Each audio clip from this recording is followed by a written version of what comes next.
2017년 가을, 장로들과 책임 형제들을 위한 국제훈련. 교회의 회복. 교회의 타락. 바빌론의 원칙과 이 원칙을 이기는 길. 3주 1일 아침의 누림. 창세기 11장 3절 4절. 그들이 서로 말하였다.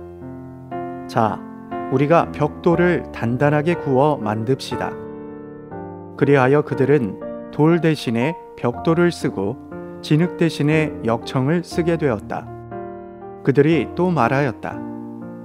자, 우리가 성을 건축하고 또 꼭대기가 하늘에 닿는 탑을 쌓읍시다. 그리고 우리의 이름을 내서 우리가 온 땅 위에 흩어지지 않도록 합시다. 바빌론이라는 명사는 바벨에서 파생되었습니다. 바벨탑의 원칙은 바로 땅에서 하늘에까지 닿는 무언가를 건축하려고 애쓰는 것입니다. 사람들은 이 탑을 쌓을 때 벽돌을 사용했습니다. 벽돌과 돌은 근본적으로 다릅니다. 돌은 하나님께서 만드신 것이고 벽돌은 사람이 만든 것입니다. 벽돌은 사람의 발명품이자 생산품입니다. 바빌론의 의미는 하늘에 이르는 탑을 쌓기 위한 사람 자신의 노력과 관계가 있습니다. 바빌론은 사람의 능력을 대표합니다. 모든 것이 사람이 구운 벽돌로 구성되고 모든 것이 사람의 행위에 의지합니다. 이러한 원칙에 따른 사람들은 자신이 제한적이라는 것을 보지 못합니다. 도리어 그들은 그들 자신의 타고난 능력에 의해 주님의 일을 하려고 합니다. 그들은 진실로 주님께 주님, 당신께서 은혜를 주지 않으시면 우리는 아무것도 할 수 없습니다 라고 말할 수 있는 위치에 서 있지 않습니다. 그들은 사람의 능력이 영적인 일을 충족시킬 수 있다고 생각합니다. 그들의 의도는 오직 땅에서 하늘에까지 닿는 어떤 것을 세우는 것입니다. 오늘의 읽을 말씀. 하늘은 언제나 사람 위에 있습니다. 사람이 기어오르고 무언가를 건축한다고 해도, 그리고 그가 떨어지지 않는다 해도 그는 여전히 하늘을 만질 수 없습니다. 하나님은 사람이 영적인 일들에 있어서 쓸모없다는 것을 사람에게 보여주시려고 바벨탑을 건축하려는 사람의 계획을 무너뜨리셨습니다. 사람은 아무것도 할 수 없습니다. 구약에서 이 원칙이 눈에 띄게 나타난 또 다른 사건이 있습니다. 이스라엘 백성이 가나안 땅으로 들어온 후에 첫 번째로 범죄한 사람은 아간이었습니다. 그는 이렇게 말했습니다. 내가 노략한 물건 중에 시날산의 아름다운 외투 한 벌을 탐내어 가졌나이다. 바빌론의 외투 한 벌이 아간으로 하여금 죄를 범하게 한 것입니다. 아름다운 외투는 무엇을 가리킵니까? 아름다운 옷은 외모를 위해 입는 것입니다. 누군가 아름다운 옷을 입을 때 그것은 자신의 외모를 개선하고 자신에게 얼마간의 영광을 더하기 위해 자신을 꾸미는 것을 의미합니다. 바빌론의 옷을 탐냈던 것은 바로 자신을 개선하려고, 곧 자신을 더 낮게 보이려고 한 것이었습니다. 이것이 바로 아간의 죄였습니다. 신약에 와서 교회가 시작된 후에 첫 번째로 죄를 범한 사람은 아나니아와 삽비라였습니다. 그들은 성령께 거짓말을 했습니다. 그들은 주님을 그다지 많이 사랑하지 않았지만 주님을 대단히 사랑하는 이들처럼 보이기를 원했습니다. 그들은 단지 가장하고 있었습니다. 그들은 기쁜 마음으로 모든 것을 하나님께 드리고자 하지 않았지만 마치 모든 것을 드린 것처럼 사람 앞에서 행동했습니다. 이것이 바로 바빌론의 옷입니다. 그러므로 바빌론의 원칙은 위선입니다. 실제가 없지만 사람에게서 영광을 얻기 위하여 실제가 있는 것처럼 행동하는 것입니다. 하나님의 자녀들에게 실질적인 한 가지 위험이 있는데 그것은 바로 영적인 것을 가장하는 것입니다. 수많은 영적인 행동들이 거짓으로 행해진 것입니다. 그것은 거치장으로 입혀진 것입니다. 수많은 긴 기도들은 마음에도 없는 것들이며 수많은 기도하는 어조도 참되지 않습니다. 우리가 우리의 실제 상태와 걸맞지 않는 옷을 입을 때마다 우리는 바빌론의 원칙 안에 있는 것입니다.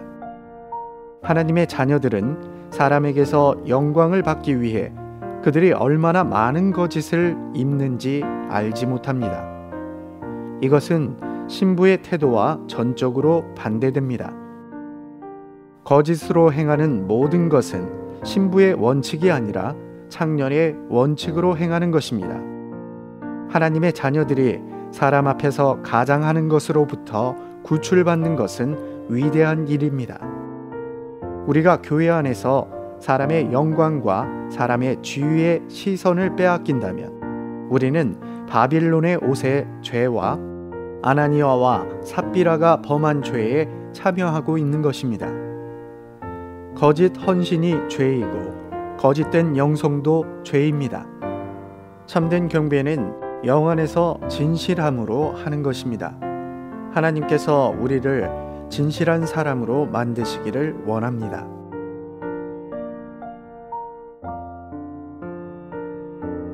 (3주 2일) 아침의 누림.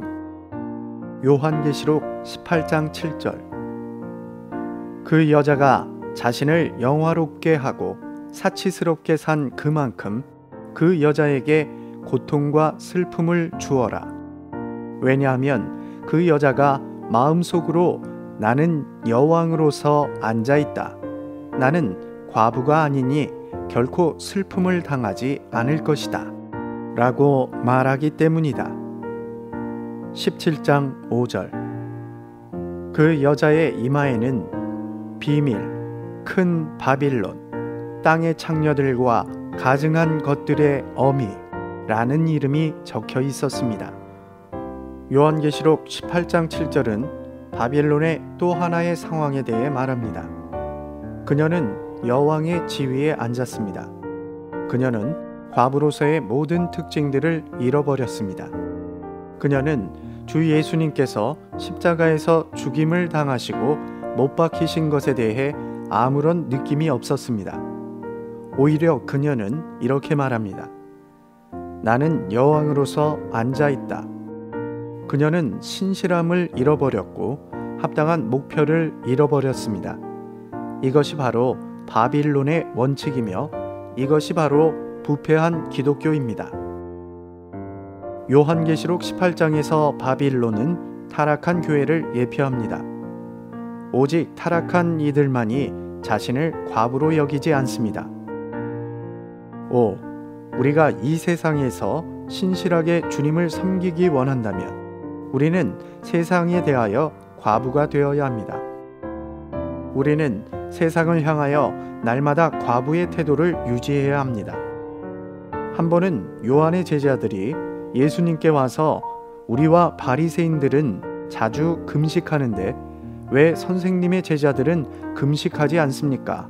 라고 물었습니다. 그때 예수님께서 그들에게 신랑의 친구들이 신랑과 함께 있는 동안 슬퍼할 수 있습니까? 그러나 그들이 신랑을 빼앗길 날들이 올 것인데 그때에는 금식할 것입니다. 라고 말씀하셨습니다. 오늘 그분은 더 이상 여기에 계시지 않습니다. 지금은 우리가 금식할 때입니다. 여러분은 세상에 대해 금식하고 있습니까? 이 땅에 그분께서 계시지 않기 때문에 이 땅은 우리의 집이 아니며 이 땅에는 즐거움이 없습니다. 오늘의 읽을 말씀. 요한계시록 18장은 우리에게 바빌론에 대하여 다른 많은 것들, 특별히 그녀가 누렸던 사치스러운 것들에 관하여 보여줍니다.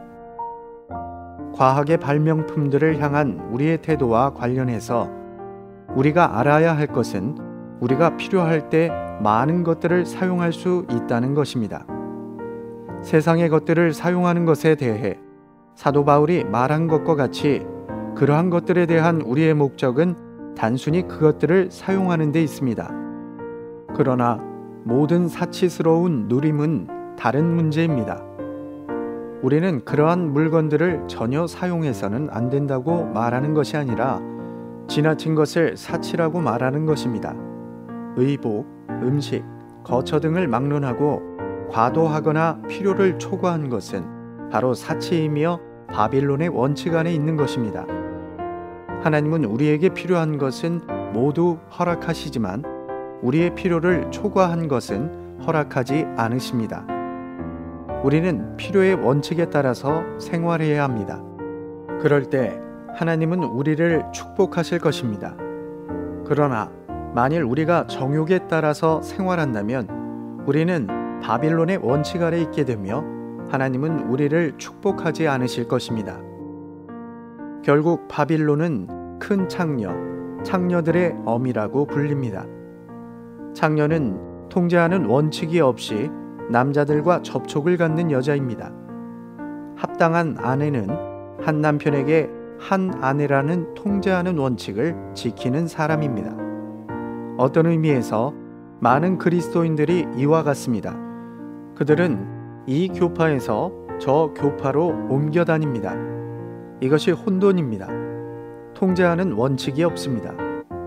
혼돈은 분열을 초래하며 분열은 혼돈을 낳습니다. 분열과 혼돈은 아주 가까운 자매 관계입니다. 그것들은 항상 함께합니다. 이것이 창녀의 특징입니다. 우리는 오직 그리스도 한 분만 계신다는 것을 보아야 합니다. 오직 한 교회만 있습니다. 오직 한 머리만 있습니다. 오직 한 몸만 있습니다. 어디에 있든지 우리는 이 유일한 교회 안에 있어야 합니다. 신약에 따르면 한 교회는 하나의 도시만을 위한 것이며 한 도시에는 오직 하나의 교회만 있어야 합니다. 이것이 한 남편에게 한 아내라는 통제하는 원칙입니다. 그러나 오늘날은 한 여자에게 많은 남자가 있는 상황입니다. 이 여자는 통제하는 원칙이 없는 창녀인 바빌론입니다. 몇몇 사람들은 우리가 너무 편협하다고 말합니다. 그러나 한 아내가 오직 한 남편만 가지는 것이 너무 편협한 것입니까? 우리는 창녀의 원칙을 거절해야 합니다. 합당한 아내는 항상 편협해야 합니다. 합당한 아내는 오직 한 남편만 가져야 합니다.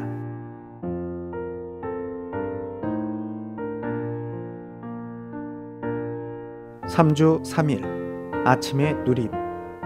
요한계시록 3장 8절. 나는 너의 행위를 안다. 보아라, 내가 아무도 닫을 수 없는 열린 문을 너의 앞에 두었다. 왜냐하면 내가 적은 능력을 가지고도 나의 말을 지켰고 나의 이름을 부인하지 않았기 때문이다. 17장 4절. 그 여자는 자주색과 진홍색 옷을 입고 금과 보석과 진주로 치장하고 손에는 금잔을 가졌는데 그 금잔에는 가증한 것들과 음행의 더러운 것들이 가득하였으며 주님의 이름 외에 어떤 다른 이름을 취하여 교회를 명명하는 것은 영적인 음행입니다. 순수한 처녀로서 그리스도와 결혼한 교회는 자신의 남편의 이름 외에 다른 이름을 가져서는 안 됩니다. 다른 이름은 모두 하나님께서 보시기에 가증한 것입니다. 오늘의 읽을 말씀. 창세기 11장에서는 바벨과 관련한 4가지 주된 요점들을 볼 수 있습니다. 첫째로, 그 당시의 사람은 자신을 위하여 이름을 내려고 함으로써 하나님을 거스르는 일을 하려고 했습니다. 바빌론은 사람들이 주님의 이름을 부르기에 좋은 곳이 아니라 자신의 이름을 내기에 좋은 곳입니다. 둘째로, 바빌론은 혼돈을 의미합니다. 물론 하나님께서 그곳에 있던 사람들을 혼돈되게 하시려고 즉 혼란에 빠뜨리시려고 오셨다고 말할 수도 있습니다. 그러나 하나님께서 이와 같이 혼돈되게 하신 것은 자기 자신을 위하여 이름을 내려고 힘쓰던 사람에 대한 형벌이었다는 것을 여러분은 깨달아야 합니다. 그분은 사람들이 서로 다른 언어를 갖게 하심으로 그들을 혼란에 빠지게 하셨습니다. 나는 나의 언어로 말하고 여러분은 여러분의 언어로 말합니다. 나는 나의 의견을 가지고 있고 여러분은 여러분의 생각을 가지고 있으며 우리 모두는 다릅니다. 나는 여러분을 이해하지 못하고 여러분 또한 나를 이해하지 못합니다. 이것이 하나님에게서 온 형벌입니다.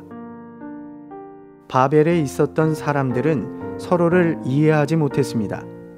이것은 하나님께서 행하신 것입니다. 하나님은 반역적인 인류에게 그분의 심판을 집행하셨습니다. 바벨에 있던 사람들과 관련한 세 번째 요점은 그들 모두가 흩어졌다는 것입니다. 각지에 있는 교회들 안에는 흩어짐이 아닌 모임이 있습니다. 성경은 하나님의 백성이 항상 예루살렘에 함께 모였음을 계시합니다. 고대의 모든 이스라엘 사람들은 1년에 3차례 함께 모였습니다. 그들은 예루살렘에 함께 모였지만 바벨에는 흩어짐이 있었습니다. 오늘날의 기독교에 있는 첫 번째 요점은 사람이 이름을 내려고 한다는 것입니다. 두 번째 요점은 각종 그리스도인 단체들과 교파들 사이의 오해입니다. 세 번째 요점은 흩어짐입니다. 각자가 자신의 길과 방향으로 갑니다.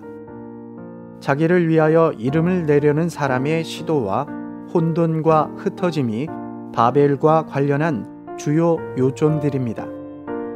이 모든 요점들이 여전히 기독교에 남아있는데 이것은 기독교가 오늘날의 바빌론이 되었기 때문입니다. 후에 바빌론의 느부갓네살 왕이 와서 예루살렘을 멸망시켰습니다.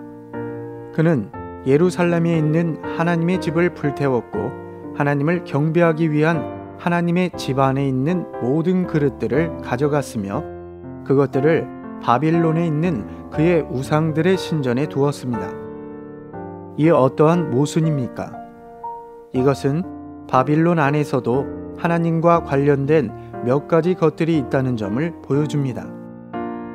바빌론에 있는 우상들의 신전 안에는 하나님의 집에 속한 그릇들이 몇 개 있습니다. 이것은 바빌론과 관련된 네 번째 요점으로 우리를 인도합니다. 그것은 곧 하나님께 속한 것들과 우상에 속한 것들의 혼합입니다. 신약에서 이 혼합은 확대됩니다. 영안에서 요한은 큰 바빌론의 이상을 보았습니다. 바빌론은 새 예루살렘에 속한 온갖 것들로 꾸미고 치장했습니다.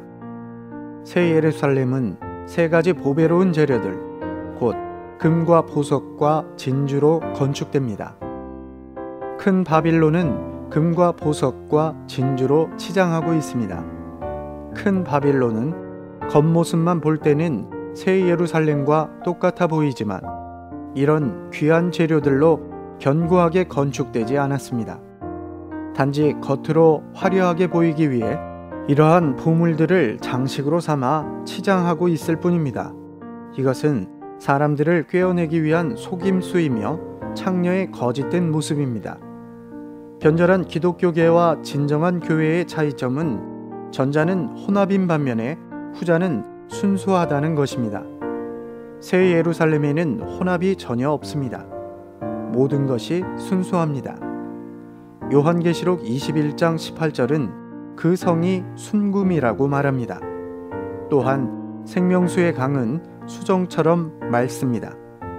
그것은 혼합이 없이 전적으로 순수합니다.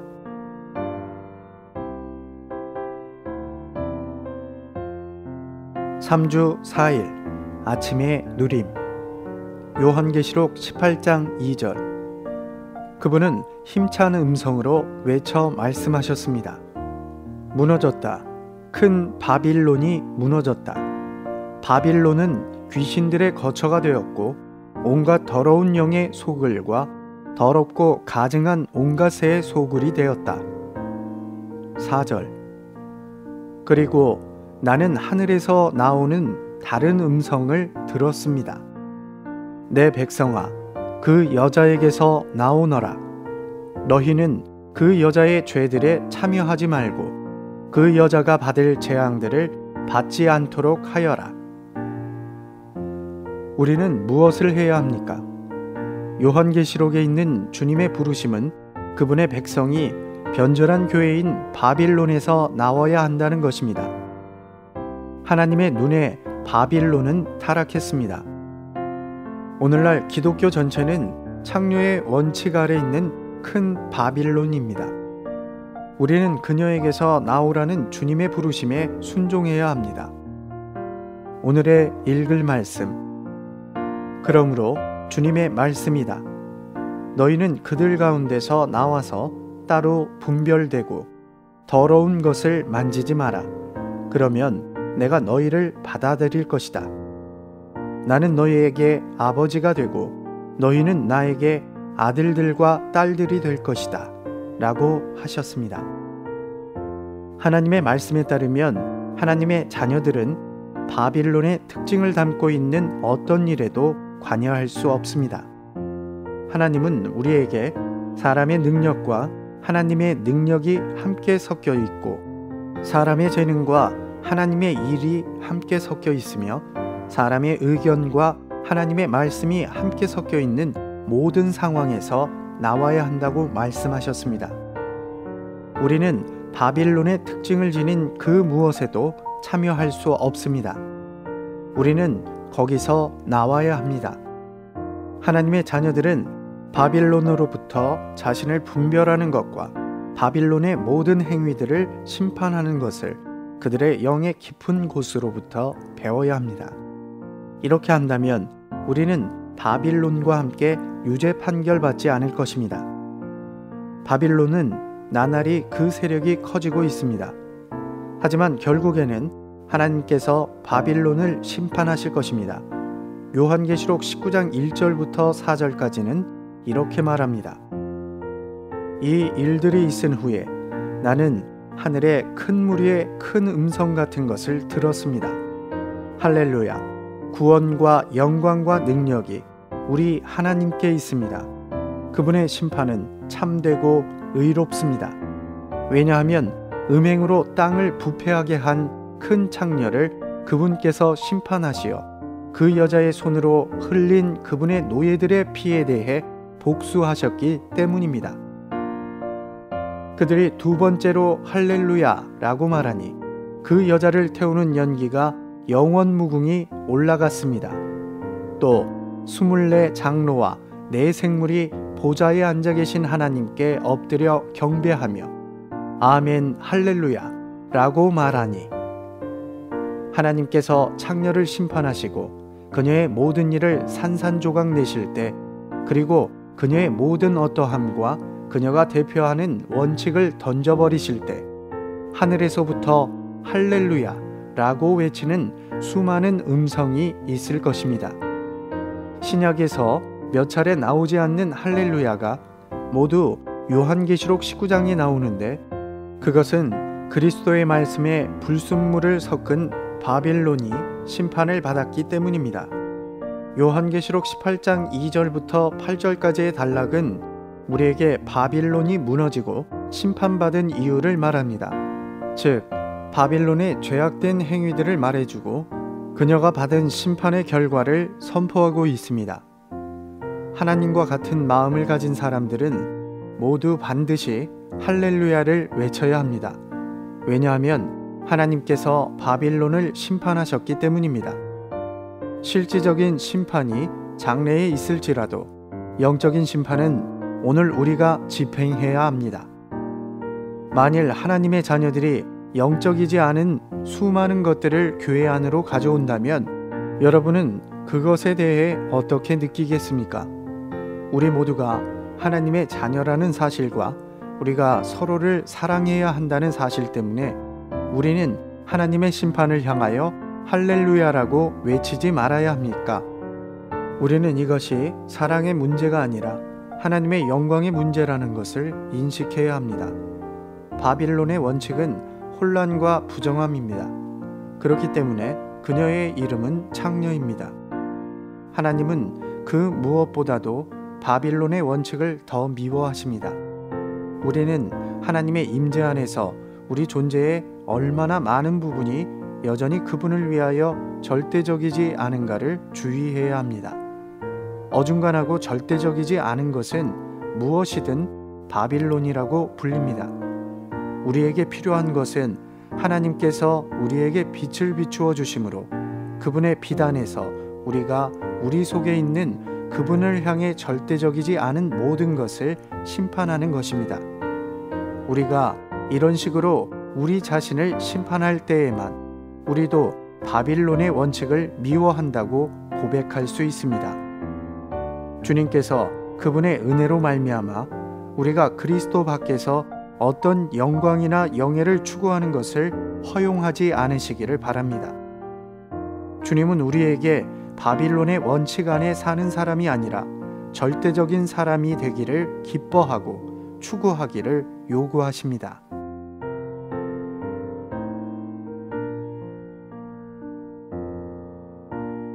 (3주 5일) 아침의 누림. 레위기 1장 3절 4절. 만일 제물을 소떼에서 골라 번제물로 바치려면 그는 흠없는 수컷을 바치되 자신이 여호와 앞에서 기쁘게 받아들여지도록 그것을 회막 입구에서 바쳐야 한다. 그리고 번제물의 머리에 손을 얹어야 한다. 그러면 그 제물이 그를 위한 제물로 기쁘게 받아들여져 그를 위하여 속죄를 이룰 것이다. 번제물이라는 히브리어 단어는 문자적으로 위로 올라가는 것을 뜻하며 하나님께로 올라가는 어떤 것을 의미합니다. 번제물은 사람을 죄에서 구속하시는 그리스도의 예표라기보다는 주로 온전하게 그리고 절대적으로 하나님과 그분의 만족을 위한 삶을 사시고 하나님의 백성으로 하여금 그러한 삶을 살 수 있게 하는 생명이 되신 그리스도를 예표합니다. 번제물은 하나님께서 누리시고 만족하시기 위한 하나님의 음식입니다. 번제물은 날마다 아침 저녁으로 바쳐야 했습니다. 오늘의 읽을 말씀. 번제물은 주로 사람의 죄를 구속하신 그리스도가 아니라 하나님과 하나님의 만족을 위해 사신 그리스도를 상징합니다. 속죄 제물로서 그리스도는 사람의 죄를 구속하신 분이시지만 번제물로서 그분은 절대적으로 하나님께서 완전히 만족하실 수 있는 삶을 사신 분이십니다. 주 예수님은 땅에서의 그분의 생애 전체에서 언제나 하나님을 극도로 만족하시게 하는 삶을 사셨습니다. 사복음서에서 그분은 절대적으로 하나님과 하나인 사람으로서 제시되셨습니다. 그분의 신성한 속성들은 그분의 인간 미덕들 안에서 표현되었고 때때로 그분의 인간 미덕들은 신성한 속성들 안에서 또한 신성한 속성들로 표현되었습니다.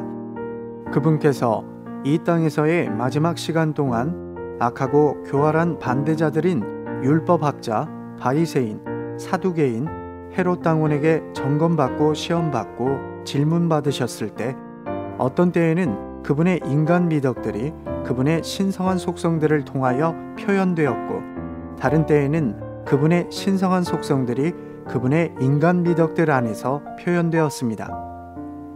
주 예수님의 생애에는 흠이나 결점이나 결함이 없었습니다. 그분은 온전하셨으며 또한 하나님을 위하여 온전하고 절대적인 삶을 사셨습니다. 그분은 번제물이 되실 자격을 충분히 갖추셨습니다. 하나님은 그분이 번제물이 되도록 그분을 위해 한 몸을 예비하셨고 그분은 육체 되심을 통해 그 몸을 입으셨습니다. 그리고 그분은 하나님의 뜻을 행하셨고 죽기까지 순종하셨습니다. 십자가에서 그분은 자신의 몸을 하나님께 한 번만에 영원히 드리셨습니다. 바깥들의 제단에서 바친 번제물은 여호와 앞에서 기쁘게 받아들여졌습니다. 제단은 십자가를 의미합니다. 그리스도는 십자가에서 자신을 제물로 드리셨고, 이 십자가는 땅에 있었지만 그리스도는 하나님 앞에서 자신을 제물로 드리신 것입니다. 그리스도는 땅에서 자신을 드리셨지만 또한 하나님 앞에서 드려지셨고 하나님께 기쁘게 받아들여지셨습니다. 손을 얹는 것은 대치하는 것이 아니라 동일시하는 것, 곧 연결하는 것을 상징합니다. 우리는 우리의 제물이신 그리스도께 안수함으로써 그분께 연결되고 그분과 하나가 됩니다. 이러한 연결 안에서 그리스도는 우리의 모든 약함과 결정과 흠을 가져가시고 그분의 모든 미덕은 우리의 것이 됩니다. 이렇게 하려면 우리는 합당한 기도를 통해 우리의 영을 사용함으로써 체험적인 방식으로 그분과 하나 될 필요가 있습니다.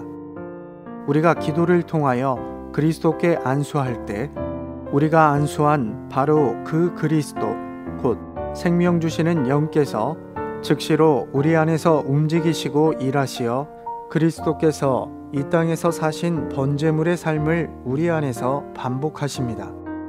번제물은 그리스도께서 하나님의 만족을 위하여 절대적이심을 의미합니다. 하나님께 달콤함과 화평과 안식을 드림으로 그분을 만족시켜 드리는 길은 하나님을 위하여 절대적인 삶을 사는 것입니다. 우리는 그러한 삶을 살 수 없으므로 우리의 번제물이신 그리스도를 취해야 합니다. 우리는 그분 위에 안수할 필요가 있습니다.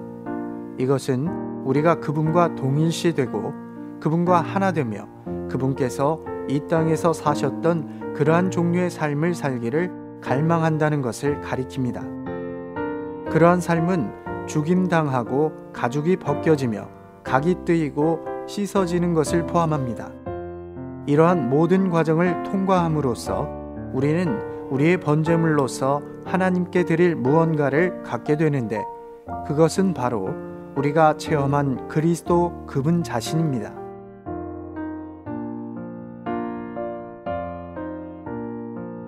(3주 6일) 아침의 누림. 레위기 6장 9절 10절. 번제물에 관한 법은 이러하다. 번제물은 아침까지 밤새도록 제단 위 석쇠 위에 있어야 하고 제사장은 세마포 옷을 입어야 하며 그는 제단 위에서 불로 태운 번제물의 재를 가져다가 제단 옆에 두고서 12절 13절. 제단 위에 불은 계속 타고 있어야 하며 불은 제단 위에서 항상 타고 있어야 하며 꺼지지 않게 해야 한다. 번제물을 석쇠 위에 두는 것은 번제물로 바쳐진 모든 것이 제단 위에 놓여 불태워져야 한다는 것을 의미합니다. 자신을 번제물로 하나님께 바치는 이들은 반드시 태우는 곳에 있어야 하며 기꺼이 제가 되기를 원해야 합니다. 아침까지 밤새도록은 번제물이 이 시대의 어두운 밤을 거쳐 아침까지 곧 주 예수님께서 다시 오시는 때까지 태우는 장소에 남아 있어야 한다는 것을 의미합니다. 오늘의 읽을 말씀.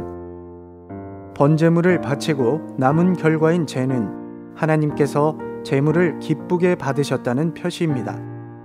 제사장이 세마포로 만든 의복을 입는 것은 제를 다룰 때 섬세함과 순수함과 깨끗함이 요구된다는 것을 의미합니다. 제사장이 다른 의복을 입고 제를 진영 밖으로 옮기는 것은 번제물의 제를 위엄 있게 다루는 것을 의미합니다.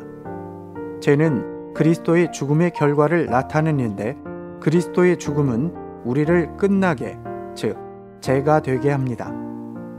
제를 제단 동쪽 옆 해가 뜨는 곳에 둔 것은 부활을 함축합니다. 번제물과 관련하여 제는 끝이 아닙니다. 왜냐하면 그리스도의 죽음은 부활을 가져오기 때문입니다. 하나님은 이 제를 소중하게 여기십니다. 왜냐하면 이 제가 결국 새 예루살렘이 되기 때문입니다. 우리의 존재가 감소되어 제가 될 때 삼일 하나님은 우리를 변화시키십니다. 죄인 우리는 부활 안에서 변화되어 새 예루살렘을 건축하는 귀한 재료인 금과 진주와 보석이 됩니다. 제사장이 아침마다 제단 위에 장작을 지피는 것은 섬기는 이들이 하나님의 갈망과 동역하는 것이 필요하다는 것을 의미합니다. 이러한 동역은 거룩한 불에 땔감을 더함으로 불이 잘 타올라 하나님의 음식인 번제물이 기쁘게 받아들여지도록 하는 것입니다. 아침은 새롭게 불태워지기 위한 시작을 의미합니다. 번제물을 불에 태우는 것이 화목제물을 달콤하게 만드는 근거가 되었습니다. 이것은 우리 자신을 지속적인 번제물로 하나님께 드리는 기초가 놓일 때 화목제물의 기름덩이를 태우는 것으로 상징된 우리와 하나님 사이에 달콤한 교통이 이루어진다는 것을 보여줍니다. 번제물과 화목제물을 모두 불에 태우는 것은 우리가 하나님께 절대적인 것과 우리가 삼일 하나님을 누리는 것이 모두 불에 태워지는 문제임을 의미합니다. 나는 전 시간으로 주님을 섬기려는 마음을 갖고 있는 젊은이들에게 이 말을 하고 싶습니다. 나는 고난이 여러분을 기다리고 있으며 이 땅 위에 여러분을 위한 장래가 없음을 말하고 싶습니다. 여러분은 여러분의 안전과 여러분의 인간 생활을 위하여 의지할 만한 땅에 속한 것을 전혀 갖지 못할 것입니다. 여러분은 자신이 하나님께 매우 유용하다고 느낄지 모르지만 결국 여러분은 재가 될 것입니다. 모든 사람은 특별한 이가 되기를 원하지만 만일 여러분이 주 예수님을 전 시간으로 섬기고자 한다면 여러분은 반드시 아무것도 아닌 사람, 심지어 재가 되도록 자신을 준비해야 합니다. 우리가 번제물이 된 결과는 하나님의 신약 경륜을 수행하는 어떤 것이 될 것입니다. 우리가 하는 것은 반드시 장차올 새 예루살렘의 축소판인 그리스도의 몸을 건축하는 결과에 이르러야 합니다. 우리가 하고 있는 것은 사실상 특출한 것이지만 세상 사람들에게는 그것이 아무것도 아닙니다. 우리가 하고 있는 것은 그들에게는 죄입니다. 그러나 하나님은 이 죄를 소중하게 여기십니다. 결국 이 죄는 새 예루살렘이 될 것입니다.